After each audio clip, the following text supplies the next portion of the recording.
Hey everyone, how's it going? This is Luke from Power Tribe Yoga. Today we're going to do a little how-to video or tutorial, if you will, on Tadasana mountain pose. Learning how to properly activate my body in this pose has completely revolutionized my practice. It's a very simple but very important foundational posture, and I hope that by the end of this video you'll have a much better understanding of how to at once ground down with strength and balance, and also rise up with lightness and levity. So when you're ready, come to standing at the front of your mat.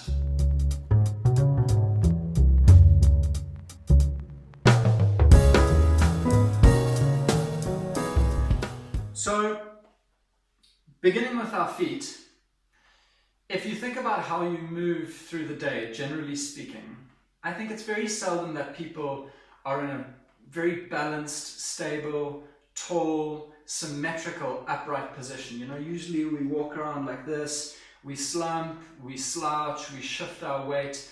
That's natural, that's just normal. And so with mountain pose, what we're working to do is kind of move away from that towards more stability. So with your feet just about hip distance apart, make sure that your toes are parallel and pointing in a straight line in front of you. And let's just begin by working to activate our feet. They are literally our foundations, the way we anchor ourselves into the ground and into the world, and so digest our experience. So let's just shift a little bit, beginning by shifting forward onto the balls of your toes, shifting your weight backwards onto your heels. Don't worry, you won't fall over. Just playing a little bit, moving back and forth. And then when you're done there, kind of shift from left to right. So sending our attention to the outside of one foot, to the outside of the other foot. And then also just to the inner lines of our feet. If you like, you can actually bend down here and just feel into these lines of your feet a little bit. Particularly on the inner lines, you should be able to feel the arches. Let's work to ground down into the feet now. So lift your toes and send your attention to the balls of your big toes. If you can, almost imagine like you're using them to suck energy out of the earth. So there are a number of different words you can use or ways you can think about how to do this. I like to think of it almost as like a sucking.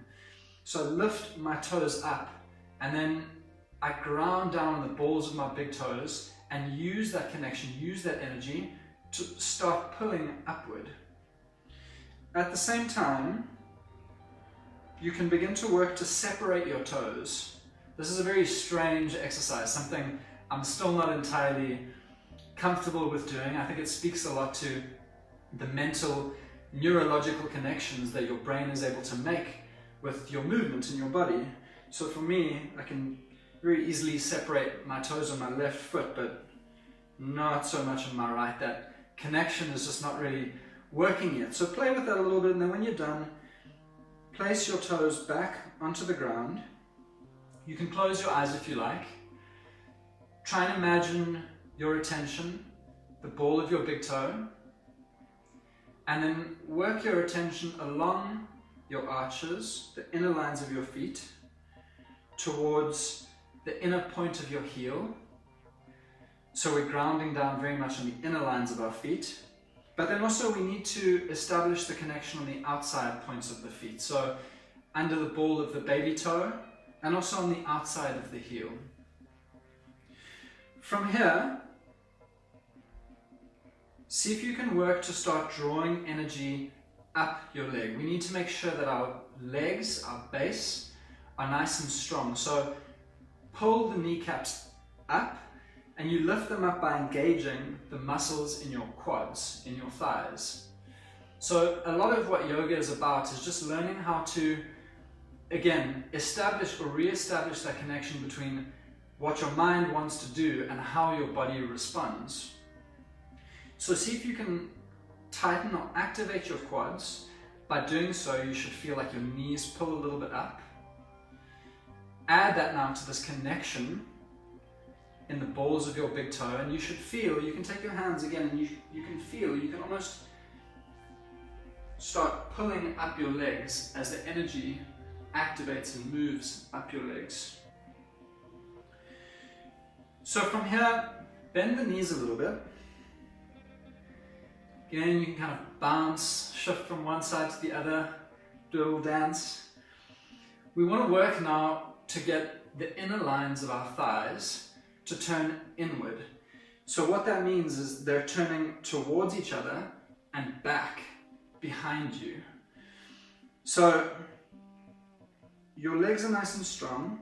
You can bend slightly. See if you can experiment here with just, you're not moving your knees at all. Your knees are not splaying out. They're not folding in. They're nice and in line with your toes, but you're working to kind of turn your thighs in towards each other.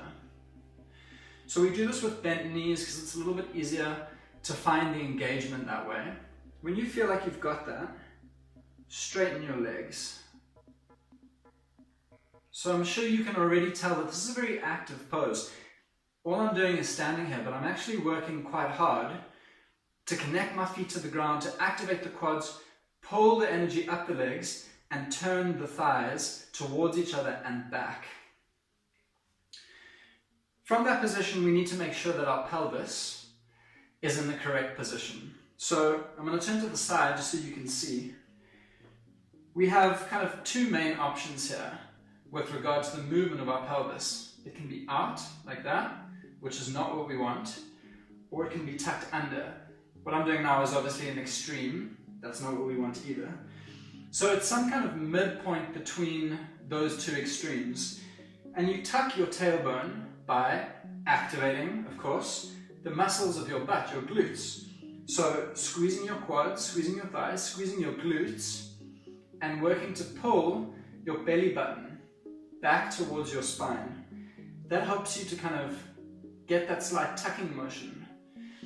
And the reason that's so important is because in yoga, our spine, particularly our lower spine, can be very vulnerable in a number of positions. And by pulling the belly button towards the spine, tightening the glutes and slightly tucking the tailbone, you protect that space in your lower back, which is extremely important. Rule number one, in my opinion, in yoga is do no harm.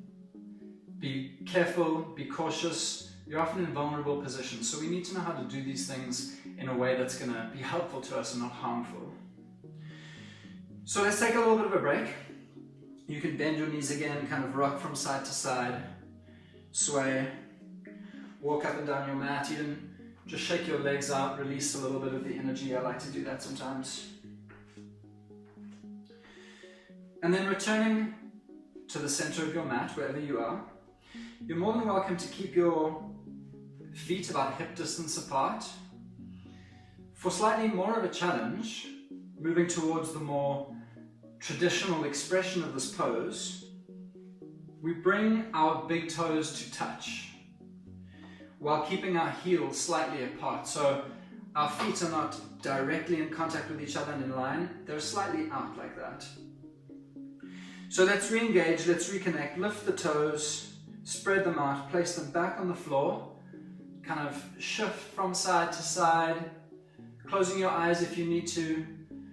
Yoga is really all about feeling into our body and going slowly and going carefully. There's no need to rush here. It's about the experience and your specific feeling of the experience, because mine will be very different from yours and yours will be very different from the next person. So this is really about getting into your own body, getting into your own space.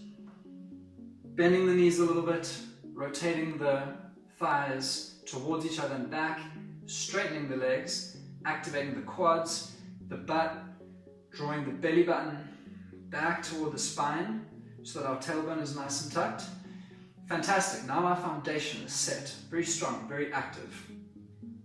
Let's move up the body now toward the chest and the shoulders.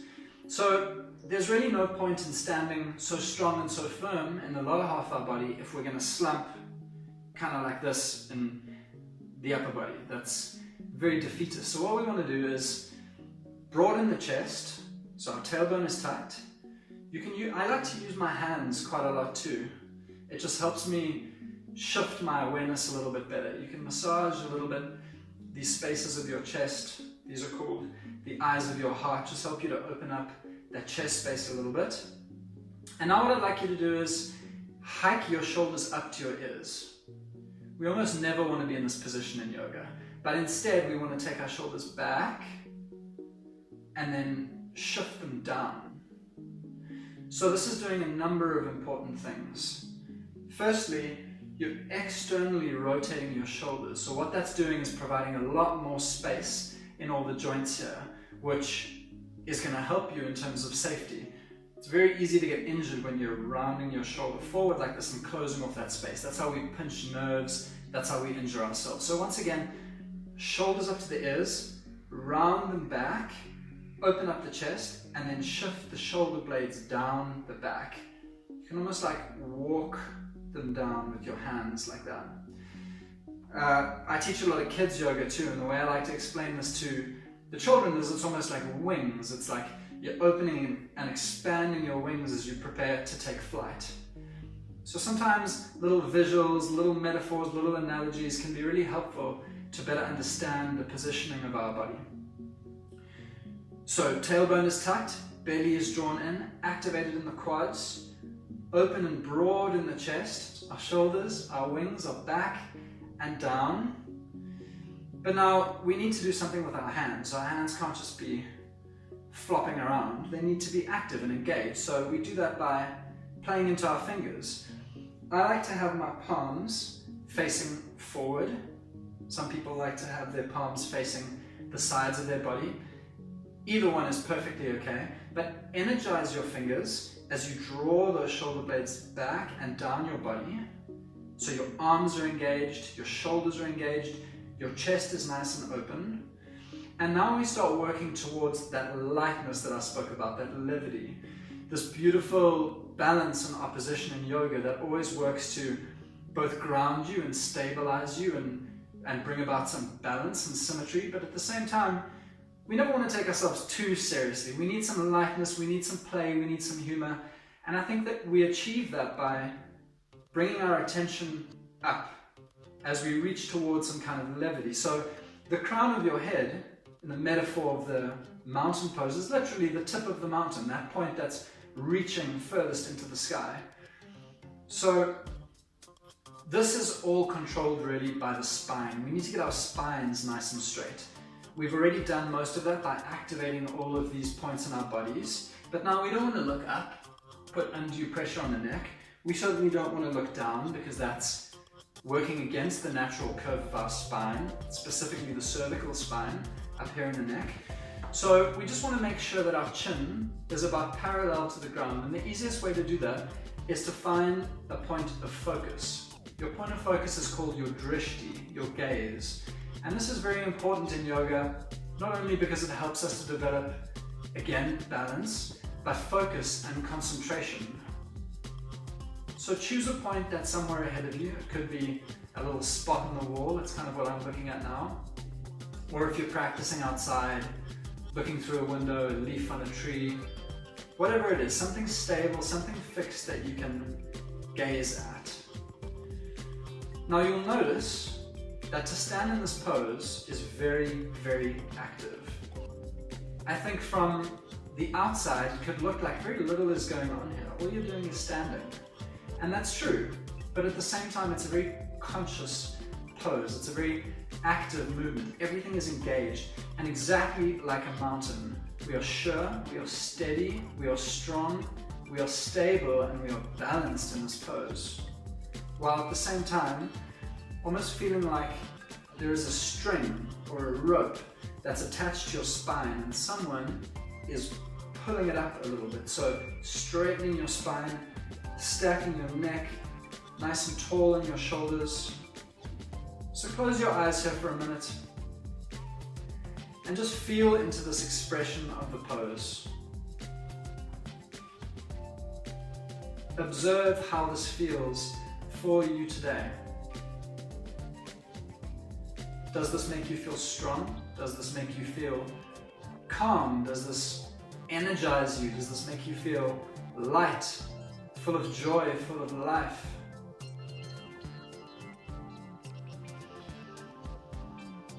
With your eyes closed, you're welcome to take just 2 or 3 deep breaths here.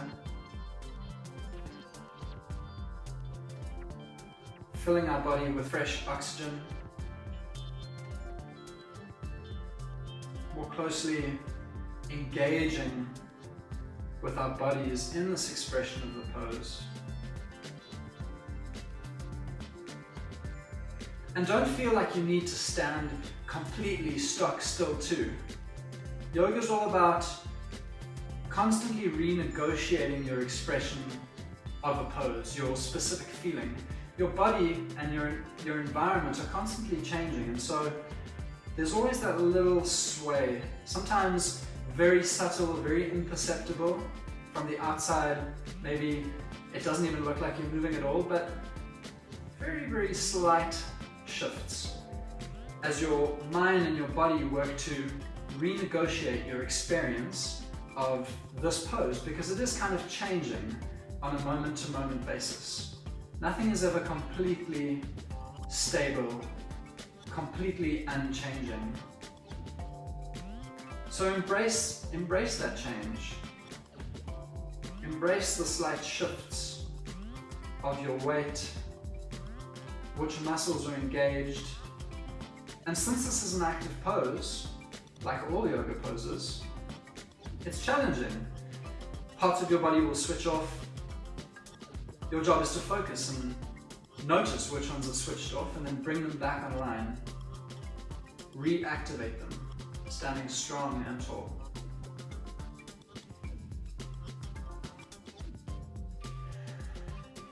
From here, inhale, raise both arms up to the sky. See how this feels in your body. As you're reaching up with your hands now, you're still grounding down nice and strong in your feet.